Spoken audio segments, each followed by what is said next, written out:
السلام عليكم ورحمة الله وبركاته. عليكم السلام ورحمة الله وبركاته. حياكم الله. يا مرحبا. أود عندي 3 أسئلة. السؤال الأول للشيخ الكريم، هو تحدث عن الرواية الواردة في البخاري عندما تحدث عمار بن ياسر بأهل البصرة وقال لقد ابتلاكم الله بعائشة، ولكن هنا الشيخ لماذا لم يقول فأيهم تختاروا الله أم عائشة؟ هذا الأول. ثانيا ثاني واحدة يعني أربع على نفسك وطول بالك وواحدة. بالي طويل عزيزي الكريم. طيب السؤال الأول يجيب عليه الدكتور وبعد ذلك ننتقل إلى الثاني. تفضل. لا نكتب عشان لا ناخذ عليه مكالمة. لا أنا عايزه ياخذ مكالمة، هو ما بيدفعش حاجة من جيبه يعني. تفضل دكتور. يعني ماذا تختارون الله أم عائشة؟ لا، ليست القضية هكذا ماذا تختارون الله أم عائشة، لكن الله ابتلاكم وإنها زوج نبيكم نعم في الدنيا والآخرة. لكن ليست القضية تختارون الله أم تختارون عائشة، لكن أراد عمار بن ياسر أن يبين لهم أن الحق مع علي رضي الله عنه وأرضاه، وهذا نقوله نحن أن الحق مع علي رضي الله عنه. تفضل. السؤال الثاني. نعم شيخنا الكريم العزيز، ولكن كان المفروض أن تذكر الرواية كما هي. على العموم السؤال الثاني، قال لم ينهى السيدة عائشة عدا عبد الله بن عمر، وأم سلمة ألم تنهاها؟ وأيضا الحادثة عندما حصلت في كلاب الحوأب عندما حلفوا لها كذبا، أليس أيضا هذا نهي؟ تفضل يا دكتور.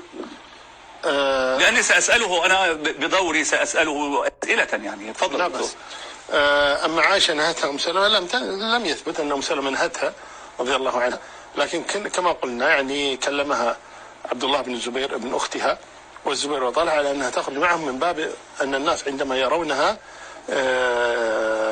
يعني يحترمونه وكذا. عبد الله بن عمر ما نهاها، بل هي قالت له لماذا لم تنهني؟ نعم. لم تمنعني كما منعت حفصة يعني.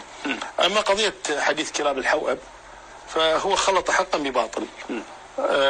أما حديث كلاب الحوأب فهذا اختلف أهل العلم في صحته، هل صح أو لم يصح. بعض أهل العلم ضعفه وبعضهم حسنه هذا الحديث، وفيه أن النبي صلى الله عليه وسلم في يوم قال لأصحابه وأزواجه عفوا أيتكن صاحبة الجمل الأدبب تنبح عليها كلاب الحوأب، وسكت النبي صلى الله عليه وسلم، لكن لم يقول لا تخرج أو كذا، بس من منكن التي تنبح كلاب الحوأب.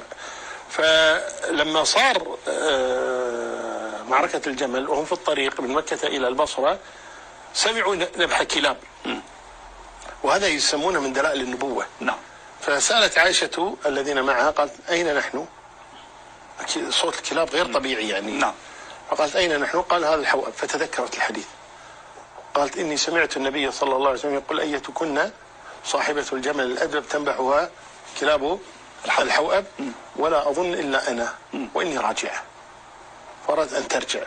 هذا إن صح الحديث. فجاءوها فقالوا لها يعني بل يجمع الله كلمة المسلمين عليك ونصعب أن تستمر. أما دعواه أنهم كذبوا عليها وجاءوها ب50 شاهد زور فهذا من كذب الرافضة، أنهم يكذبون على أصحاب النبي صلى الله عليه وسلم ويقولون هذه أول شهادة زور كتبت.